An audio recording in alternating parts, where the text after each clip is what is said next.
അസ്സലാമു അലൈക്കും വറഹ്മത്തുള്ളാഹി വബറകാതുഹു. സ്വർഗത്തിലേക്കുള്ള വഴിയേത് എന്ന വിഷയത്തെക്കുറിച്ചാണ് ഇന്ന് നമ്മൾ സംസാരിക്കുന്നത് ഇൻഷാ അല്ലാഹ്. നമ്മൾ സ്വർഗത്തിൽ പ്രവേശിക്കാൻ അർഹതയുള്ളവരാണോ എന്ന ചിന്ത പലപ്പോഴും നമ്മെ അലട്ടാറുണ്ട്.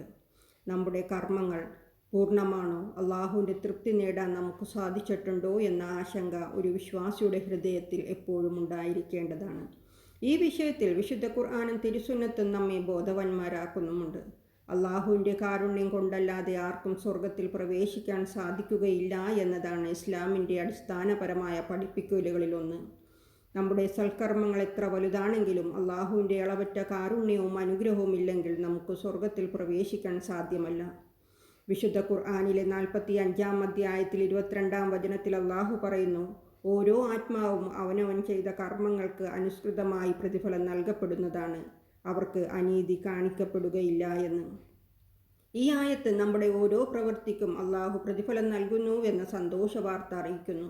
എന്നാൽ അതേസമയം നമ്മുടെ രക്ഷാമാർഗം കേവലം നമ്മുടെ കർമ്മങ്ങൾ മാത്രമാണെന്ന് ഇതിനർത്ഥമില്ല.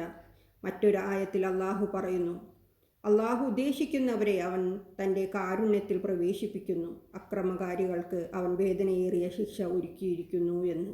സൂറത്തുൽ ഇൻസാനിലെ 31-ാം വചനമാണിത്. ഈ ആയത്ത് വ്യക്തമാക്കുന്നത് അള്ളാഹുവിൻ്റെ കാരുണ്യം അവൻ്റെ ഇഷ്ടത്തിനനുസരിച്ച് അവൻ നൽകുന്നുവെന്നാണ്. നമ്മുടെ സൽക്കർമ്മങ്ങൾ ആ കാരുണ്യത്തിനുള്ള ഒരു കാരണമായേക്കാം, എന്നാൽ അതുമാത്രമാണ് മാനദണ്ഡമെന്ന് പറയാൻ സാധിക്കില്ല. നബി സല്ലല്ലാഹു അലൈഹി വസല്ലമ ഈ വിഷയത്തിൽ നമ്മളെ കൂടുതൽ ബോധവാന്മാരാക്കുന്നുണ്ട്. ബുഹാരി മുസ്ലിം ഉദ്ധരിച്ച ഹദീസിൽ ഇപ്രകാരം പറയുന്നു, നിങ്ങളിൽ ഒരാൾക്കും അവൻ്റെ കർമ്മം കൊണ്ട് സ്വർഗത്തിൽ പ്രവേശിക്കാൻ സാധിക്കുകയില്ല. സ്വഹാബികൾ ചോദിച്ചു, പ്രവാചകരെ അങ്ങയ്ക്കോ എന്ന്. നബി സല്ലല്ലാഹു അലൈഹി വസല്ലമ പറഞ്ഞു, എനിക്കും സാധിക്കുകയില്ല, എന്നാൽ എൻ്റെ റബ്ബിൻ്റെ കാരുണ്യം എന്നെ പൊതിഞ്ഞാലൊഴികെ എന്ന്. ഈ ഹദീസ് വളരെ വ്യക്തമായി നമ്മെ പഠിപ്പിക്കുന്നത് നബി സല്ലല്ലാഹു അലൈഹി വസല്ലമയെ പോലൊരു ശ്രേഷ്ഠ വ്യക്തിക്ക് പോലും അള്ളാഹുവിൻ്റെ കാരുണ്യം കൂടാതെ സ്വർഗത്തിൽ പ്രവേശിക്കാൻ സാധിക്കില്ലെങ്കിൽ നമ്മുടെ അവസ്ഥ എത്ര പരിതാപകരമായിരിക്കുമെന്ന് നാം ഓർക്കണം. അപ്പോൾ നാം മറ്റൊന്ന് ചിന്തിക്കുന്നു, സ്വർഗത്തിൽ പ്രവേശിക്കാൻ നാം തീർത്തും അയോഗ്യരാണോ? നമ്മുടെ സൽക്കർമ്മങ്ങൾക്ക് യാതൊരു വിലയുമില്ലേ? തീർച്ചയായുമുണ്ട്. അള്ളാഹു നീതിമാനാണ്, ആരുടെയും ഒരു നന്മയും അവൻ പാഴാക്കുകയില്ല. എന്നാൽ നമ്മുടെ സൽക്കർമ്മങ്ങളെക്കാൾ അള്ളാഹുവിൻ്റെ കാരുണ്യത്തിലാണ് നാം കൂടുതൽ പ്രതീക്ഷ വയ്ക്കേണ്ടത്. അതിന് നാം ചെയ്യേണ്ട കാര്യങ്ങൾ എന്തൊക്കെയാണെന്ന് അറിഞ്ഞിരിക്കേണ്ടതാണ്. നാം ആദ്യം അള്ളാഹുവിൽ പൂർണ്ണമായും വിശ്വസിക്കുക, തൗഹീദിൽ അടിയുറച്ചു നിൽക്കുക, അള്ളാഹുവാണ് രക്ഷകനും സഹായിയുമെന്ന് വിശ്വസിക്കുക, സൽക്കർമ്മങ്ങൾ അനുഷ്ഠിക്കുക, നമ്മുടെ കഴിവിനനുസരിച്ച് നമസ്കാരം, നോമ്പ്, സക്കാത്ത്, ഹജ്ജ് തുടങ്ങിയ ആരാധന കർമ്മങ്ങളിലും മറ്റ് പ്രവൃത്തികളിലും ഏർപ്പെടുക, പാപങ്ങളിൽ നിന്ന് അകന്നു നിൽക്കുക.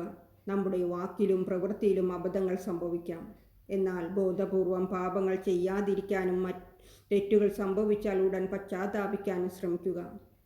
അള്ളാഹുവിനോട് നിരന്തരം പ്രാർത്ഥിക്കുക, അവൻ്റെ കാരുണ്യത്തിന് വേണ്ടി എപ്പോഴും ദുആ ചെയ്യുക. നമ്മുടെ കുറവുകളെക്കുറിച്ചും ബലഹീനതകളെക്കുറിച്ചും അവനോട് തുറന്നു പറയുക. നല്ല സ്വഭാവം വളർത്തിയെടുക്കുക. മറ്റുള്ളവരോടും ദയയോടും സ്നേഹത്തോടും പെരുമാറുക. വിനയവും വിശ്വസ്തതയും ജീവിതത്തിൽ കാത്തു സൂക്ഷിക്കുക. നമ്മുടെ സൽക്കർമ്മങ്ങൾ അള്ളാഹുവിൻ്റെ തൃപ്തി നേടാനും അവൻ്റെ കാരുണ്യത്തിന് അർഹരാകാനും ഒരു കാരണമായേക്കാം. എന്നാൽ നമ്മുടെ അഹങ്കാരമോ നമ്മുടെ കർമ്മങ്ങളെക്കുറിച്ചുള്ള അമിതമായ ആത്മവിശ്വാസമോ നമ്മെ അള്ളാഹുവിൽ നിന്നും അകറ്റാൻ സാധ്യതയുണ്ട്. ഓർക്കുക, സ്വർഗം അള്ളാഹുവിൻ്റെ ഔദാര്യമാണ്, അവൻ ഇഷ്ടപ്പെടുന്നവർക്ക് അവൻ നൽകുന്ന അനുഗ്രഹമാണ്. നമ്മുടെ എളിയ കർമ്മങ്ങളെ അവൻ സ്വീകരിക്കുകയും അവൻ്റെ അപാരമായ കാരുണ്യത്താൽ നമ്മെ സ്വർഗത്തിൽ പ്രവേശിക്കുകയും ചെയ്യട്ടെ എന്ന് നമുക്ക് പ്രാർത്ഥിക്കാം. അള്ളാഹു നമ്മെ എല്ലാവരെയും സ്വർഗത്തിൽ ഒരുമിപ്പിക്കട്ടെ, നമ്മുടെ പാപങ്ങൾ പൊറുക്കുകയും സൽക്കർമ്മങ്ങൾ സ്വീകരിക്കുകയും ചെയ്യട്ടെ എന്ന പ്രാർത്ഥനയോടെ അസ്സലാമു അലൈക്കും വറഹ്മത്തുള്ളാഹി വബറകാതുഹു.